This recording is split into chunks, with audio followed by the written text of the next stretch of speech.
বিগত 15 বছরে এই ফাঁসিবাদ শাসন ব্যবস্থা যতক্ষণ পর্যন্ত বাংলাদেশ স্থায়ী ছিল, এই 15 বছরে বাংলাদেশে যতটা মানবাধিকার লঙ্ঘন হয়েছে, যতটা খুন, যতটা ধর্ষণ, যতটা হত্যাকাণ্ড, যতটা চাঁদাবাজি হয়েছে, যতটা মানুষ গুম হয়েছে, প্রত্যেকটি বিষয়ে বাংলাদেশ পুলিশ তারা সরাসরিভাবে সম্পৃক্ত। তাদের এই অত্যাচার, তাদের এই নিপীড়ন, তাদের এই ধ্বংসযজ্ঞ থেকে একটি সাধারণ রিকশাওয়ালা পর্যন্ত বাদ যায়নি। তারা এতটাই জুলুম করেছে যে নিরীহ রাস্তার ফকিরকে পর্যন্ত তারা নির্মমভাবে তারা হেনস্থা করেছে, তাদেরকে আপনার হয়রানি করেছে। এই পুলিশ সদস্যদেরকে আইনের আওতায় নিয়ে আনতে হবে। বর্তমানে এই সমস্ত অপরাধীদেরকে চিহ্নিত করে তাদেরকে খুঁজে বের করতে হবে। তাদের সমস্ত অপরাধীদেরকে আইনের আওতায় এনে তাদের দৃষ্টান্তমূলক শাস্তির ব্যবস্থা করতে হবে।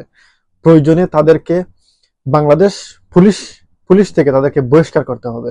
বিকজ ফ্যাসিবাদকে দিয়ে কখনো আগামীর সোনার বাংলাদেশ গড়া অসম্ভব। এবং এই সকল অপরাধীরা আজকে তারা সুশীলদের ভাব ধরেছে।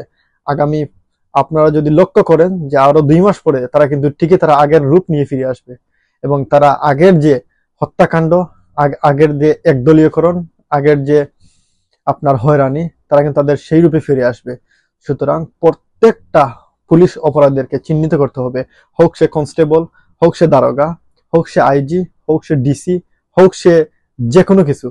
এই প্রত্যেকটি পুলিশকে চিহ্নিত করে তাদেরকে আইনের আওতায় নিয়ে আনতে হবে এবং তাদেরকে সাময়িক নয়, একদম স্থায়ীভাবে তাদেরকে বহিষ্কার করতে হবে যদি তারা আপনার মানবাধিকার লঙ্ঘন করে থাকে, যদি তারা খুন, হত্যা, ধর্ষণের মতো এই মানবাধিকার লঙ্ঘনময় এসব কাজে জড়িত হয়ে থাকে, তাদের অবশ্যই তাদেরকে শাস্তি পেতে হবে।